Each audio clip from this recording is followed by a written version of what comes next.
Hi, this is Dennis with Second Chance Tackle. It's that time of the week where we look at the projects that have recently come in and, well, we see what's on tap for the week in terms of some service and repair projects, which ones I plan to use as videos to show you how to do it yourself, and just a little bit about, well, what the reels are, who made them, when they were made, and of course how to use them and how to keep them maintained, or in some cases how to give them a second chance. So let's start with the first one. Is a series of drop-off reels. These came from David, and David, well, you've seen a lot of his flea market finds and the like. This is a mixture. A couple of the reels he's been fishing with, he'd like tuned up. It's the end of the season here up in New Jersey, and wants them tuned up. And in a couple of cases, there's a flea market reel or two in there that, well, he's just not sure about. And one of my recommendations is always to have the reel serviced if you've purchased it at a flea market, and if you're unsure of how that reel is going to perform. Particularly pay attention to the line that's on the reel. I don't recommend reusing the line that may have come with that purchased reel. You don't know the history, you don't know when it was installed, you know very little bit about it, and why risk losing a fish because, well, you just wanted to trust that the line was going to be good. Well, before we get started, I want to encourage you to subscribe to my channel, particularly if you like the art of servicing fishing reels, learning about fishing reels, or doing it yourself. In all of those cases, that's what this channel is intended to do.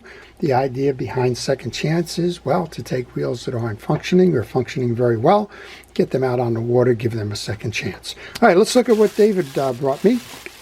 David works in the medical field, so it seems like we always get these tags here, patient risk tags. They kind of tell me about the patient. First one up is a Daiwa Sea Line. It is the Sea Line 47H.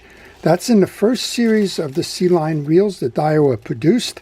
This one is in excellent condition. You can see nice and clean chrome, clean reel, loaded with braid. 47H is a level wind reel. They made two of them. They made the 27H, which is a smaller capacity reel, and the 47H, which is the larger capacity. On the 47H, it pretty much lined up with Daiwa's 50H, which was the conventional reel without the level wind. So this one works fine. He said it's just that time of year. Can I go ahead and do that? And on all of his reels, he has asked me to do an upgrade to the Carbon-Tex washers. So this one seems to be turning fine. I didn't expect anything else. And I will check my my video library. I think I have the 47H in there. These have been around a long time. I've been doing videos for quite some time. If we don't, I'll try and do this. I definitely know that we have the 27H in that library. Well, this is what I call the Penn counterpart to it. This is the Penn 320 GTI, and, well, you can see they pretty much look alike. And if you weren't paying much attention, you might even say that they were both the same reels. But this one was by Daiwa, made in Japan. This one by Penn, made in the U.S. This one, if you see the GTI 2, that was the transition time. The transition time is when they moved the production over to China. So just look on the bottom. If you don't see made in the U.S. on there, or make it on the side by here, made in the U.S., it wasn't made in the U.S. That's easy enough, right? This is a flea market find from David. He tells me it's running sluggish, and I would agree. It is running sluggish. It does have dirt buildup, and you can tell the way that he keeps his reels, and, well, the way he finds his reels, right? This one needs a good tune-up and cleanup. I know I have these in my library. If you're looking for how to service this, just I'll just put in Second Chance Tackle, Penn 320, and that video should come up. We will clean that one up, get that one going as well. And then the last one that David brought me today is, well, it's a classic. It's one that we all enjoy. This is the Penn International 975 round bait caster. This is just a beautiful reel all around. This one turns free and easy, as you might expect. It does have the level wind feature on it, and he just said it's time to tune it up, and could I please do the Carbon-Tex upgrade on that? So I will. He also makes notes, I guess, on this one that he's got 40-pound braid that he just put on there. But if I could leave that on, that would be a wonderful thing for him to do. All right, so those are 3 reels that I will be working on. And while I switch over to see what came in from the delivery services, if you would like to have a question, please leave that in the comment section, and I will try to answer those for you. Well, this came in. It's not in the box. This one came in from a viewer. It was Stanley, and Stanley said, "I'm no longer using reels like this. Take them and do with them what you can. They've had a hard life. They've been sitting in storage. I don't want to throw them away, so if you have a use for them, please make good use of them. Maybe give another reel a second chance." Here we go. This is a Penn. I believe this is the 3.0 Senator. Hard to tell. Everything is so overcut here. Oh, it's not. Okay, surprise on me. Ha. This is a Bronson Seawolf. Wow. You know, there was just something that didn't look right about that, right? Bronson Seawolf, made out of the Bronson Reel Company, Bronson, Michigan. I got to go learn the story behind this one now. Nah, fooled me, right? It's working. We have a separation of the case here. Not terrible.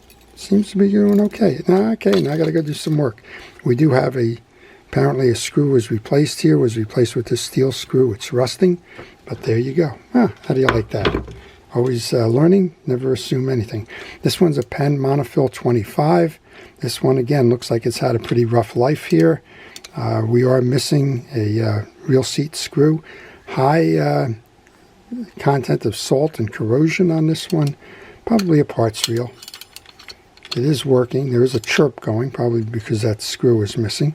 And, well, we'll see what we can do. Those are low-level projects. When I get a chance, I'll see something. But now my curiosity is piqued by that Bronson Seawolf. There you go. All right, next in comes from Virginia Beach. And I think I know what this one is. I think this one is a Penn reel that the fellow actually brought to a service and repair shop. And apparently they did a worse job of it than when it went in. So let's see if I got my memory right and working here. Yep, this is. And this is kind of a shame too. So this is a Penn Spinfisher version 6 2500 live liner. And I am told that the reel just hasn't been repaired. So it says it needs 2 parts to it. And I told him I would go ahead and order the part. This seems to be working. We don't have a trip lever. Okay, so this is just plain spinning. This shouldn't be. So that's probably what 77 and 78A are. They're probably the claw that comes up and trips it. And well, we'll see what we can do here. But apparently this came back in worse shape than it went into the shop in, and that's unfortunate. So yes, I did tell Steve that I would try to help him out. We'll just do that. And I have ordered parts. Hopefully I can do a better job than the shop that had this to begin with. All right, that's Penn Spinfisher. Very interesting. Next up then, we've got one coming in from Tom. Tom is in Tennessee. Tom and I have exchanged a couple of notes over time. He did send me, I believe it was an Abu Cardinal rear drag fishing reel. And I know I've sent him a Mitchell 300 that he was looking for. So let's see what we got this time around. We got another Mitchell. We got 2 Mitchells in here, I think. Tom likes his Mitchells. Well, this is a 300. I'm going to take it that one simply needs to be serviced.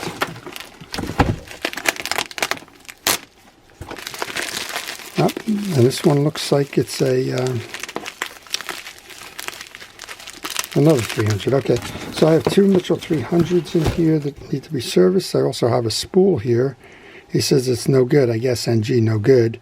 I don't know what's going on with this one. This is from the 300XE. That's a newer version of the reel. That was after the original Mitchell company went bankrupt.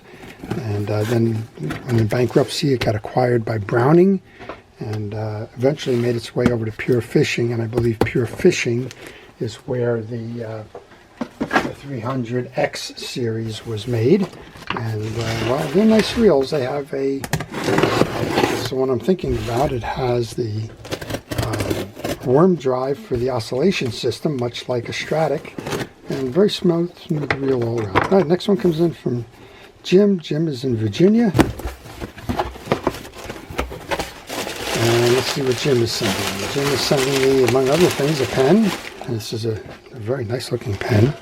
This is a Penn Senator 113, which is the 4.0 Senator. This is the black-sided one, which means that it's a lower gear ratio. And I think Jim was telling me that it's kind of messed up. Something wasn't working with it.